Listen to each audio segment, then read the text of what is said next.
RMC, Apolline Matin, 8h50, face à Canteloup. Il est 8h50 et tous les jours, l'info revisitée par Nicolas Canteloup avec Thibaut Texer qui est avec nous pour les titres de l'actualité. Eh oui, bonjour Mathieu, ici Thibaut Texer avec ma voix grave parce que moi, je suis pas comme le musée du Louvre, on m'a pas piqué mes bijoux de famille.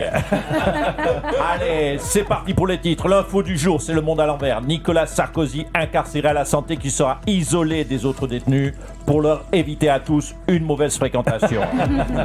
Et puis, bande de Gaza. Après la reprise des bombardements de dimanche dernier, ça s'agite chez les bookmakers. Qui tiendra le plus longtemps, le cessez-le-feu ou le gouvernement Le Cornu 2?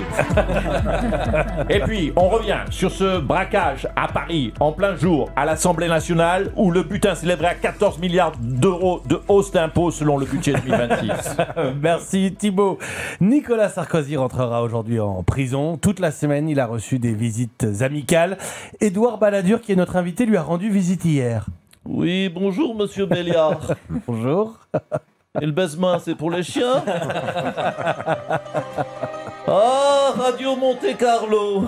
Ça faisait bien longtemps que je m'étais pas exprimé sur la TSF. Oui, c'est moi, Don Balladurio. En tant que parrain de la droite, j'ai appris la nouvelle et tout de suite, bien sûr, j'ai envoyé un petit télégramme à Nicolas. Vous êtes toujours proche ? Bah oui, comme il n'a pas parlé, il fait toujours partie de la famille. Je lui ai rappelé d'ailleurs la règle d'or quand on est de droite. C'est de ne pas se faire choper. Vous l'avez senti dans quel état d'esprit ? Écoutez, je l'ai senti combatif, plutôt optimiste. Écoutez, il y a de quoi. Hein. Vous avez vu le niveau de sécurité dans les lieux protégés comme le Louvre. Hein. À la santé, croyez-moi, ça va passer crème. Hein. Je vais faire ce qu'il faut. Un camion nacelle, une disqueuse, et dans 2 jours, il est dehors, mon Nicolas. Merci, monsieur Balladur. Bonjour, Nicolas Sarkozy. Dans quel état d'esprit êtes-vous à quelques minutes seulement de votre incarcération ? Écoutez, monsieur Béliard, je dois le répéter, comme l'a dit Maître Ingrain, mon avocat, même si j'ai eu un grain dans le sable, quand même.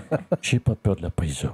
J'irai la tête haute et je vais vous dire pourquoi. Parce que le poids de l'innocence, monsieur Béliard, est beaucoup plus facile à porter la tête haute que la culpabilité avec la tête basse.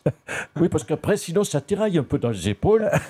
Et déjà que j'ai les trapèzes un peu contractés avec tous ces soucis qui me soucient, et je vais vous dire une chose.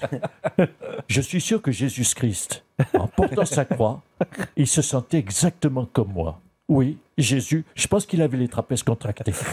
Vous vous considérez toujours innocent ? Mais tout le monde le pense, alors, monsieur Béliard. Lisez les journaux, Le Figaro, JDD, Valeurs Actuelles. Tous les journalistes de droite de tous bords qui me défendent. Ils écrivent des pamphlets pour dénoncer comme moi, comme quoi que j'ai été condamné, que c'est pas normal. Et je vais vous dire une chose. Ça fait chaud au cœur de voir tous ces journalistes qui pamphlétisent sur moi, qui pamphlétassent, qui pamphlètent, on va faire ça.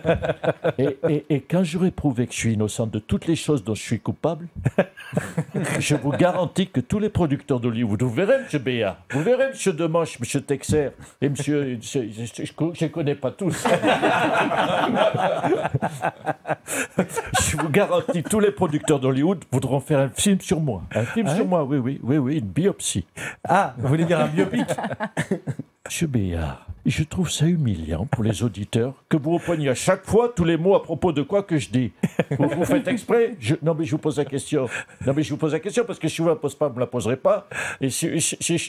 Voilà. Donc, en tout cas, je vous le dis, tous les grands acteurs vont se battre pour jouer mon rôle. Les Brad Pitt, les DiCaprio, les Pierre Ninet, les Christian Clavier. Et vous savez ce que c'est ma plus grande fierté, monsieur Béard ?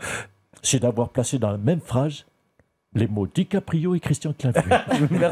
Merci monsieur Sarkozy. Alors on part tout de suite dans le 16e arrondissement où Louis Sarkozy organise en ce moment même un rassemblement de soutien à son père. Non mais attendez, je rêve. Non mais Monsieur Béliard, pourquoi je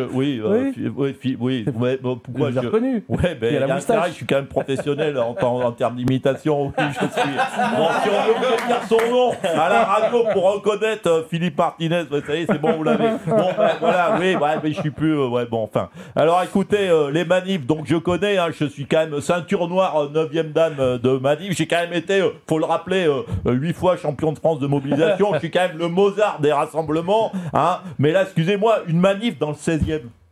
Hein, Monsieur Texer, chez les riches, hein. Ils vont faire quoi, des banderoles tissées à la main avec des carrés Hermès cousus en patchwork et fixés sur des clubs de golf, hein. Et ils vont chanter quoi, Sarko Ciao sur l'air de Bella Ciao. Sarko Ciao, Sarko Ciao. Non, franchement, non. C'est pas la peine de vous mettre dans cet état pour si peu. Non, mais écoutez, ça m'énerve, Monsieur Bayard. C'est bien, ça me donne l'occasion de gueuler il y avait longtemps. Et les CRS, parce que les CRS, je les connais, ils vont pas charger la foule pour être dispersés dans le 16e. Hein. Déjà, de 1, parce que je suis sûr qu'il y aura pas foule. Et puis de 2, parce que dès qu'ils vont voir Louis Sarkozy, là, la demi-vedette, c'est pas la matraque qu'ils vont sortir, hein. C'est leur téléphone pour faire un selfie. Donc c'est pas, je le dis, c'est pas une manif. Les mots ont un sens. Merci Monsieur Martinez. Et ce matin sur RMC, un témoignage exclusif au 32-16 avec l'un des visiteurs présents au Louvre dimanche matin au moment du vol.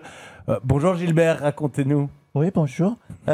Écoutez, alors moi j'étais sur les lieux, c'est allé très vite. J'étais en train d'admirer les chefs-d'œuvre exposés. Il y avait des très belles toiles, des statues, des bijoux. C'est très beau. Puis tout d'un coup, j'ai entendu le bruit d'une disqueuse. Oh, alors là, je me suis dit, mais je me suis dit non, mais comme c'est à Paris, je me suis dit c'est normal, c'est encore Anne Hidalgo qui fait des petits travaux. Bon, et quelle a été votre réaction quand vous avez compris qu'il s'agissait d'un cambriolage? Oh, alors là, j'ai tout de suite réagi, j'ai lâché mon chien sur les cambriolages, parce que j'étais avec mon chien. Et je lui ai dit, j'ai lâché mon chien sur les cambriolages, je lui ai dit attaque. Et là, direct, il a foncé sur eux. Mais comme en fait, c'est un labrador. Oui, c'est un chien très affectueux, c'est un chien guide, je l'ai pris couleur sable, j'aime beaucoup. Il est allé se coucher au pied des voleurs et il leur a donné son ventre, vous savez, pour se faire caresser. Et bon, bref, la police m'a interrogé, m'a montré des photos.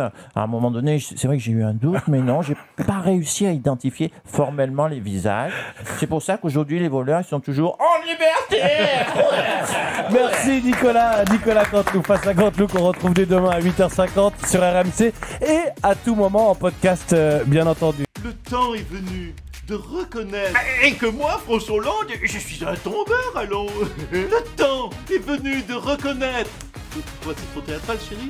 Mais comme moi, Nicolas Sarkozy, alors j'ai toujours été innocent. Le temps est venu de reconnaître. Ben que moi, Zinedine, pardon, mais j'attends la place de Didier. Là. Que moi, Jean-Luc Mélenchon, tout le monde le sait, moi c'est la République, c'est moi. Et que moi, si vous voulez, ça fait quand même 8 ans que j'attends que les téléphones sonnent. Hein. Bah, tout comme chaque année, c'est quand même un scandale que moi, Kylian Mbappé, j'ai toujours pas reçu le ballon d'or. Que moi, François Bayrou, j'avais raison depuis le début, tout est de la faute des boulons. Que moi, Marine Le Pen, je suis plus doué pour l'élevage de chats que pour les débats du second tour. Que pour moi, Didier Deschamps, c'est bientôt fini, mais pour lui, ça y est, ça a déjà commencé. Hein. Le temps est venu de se retrouver du lundi au vendredi à 8h50 sur RMC.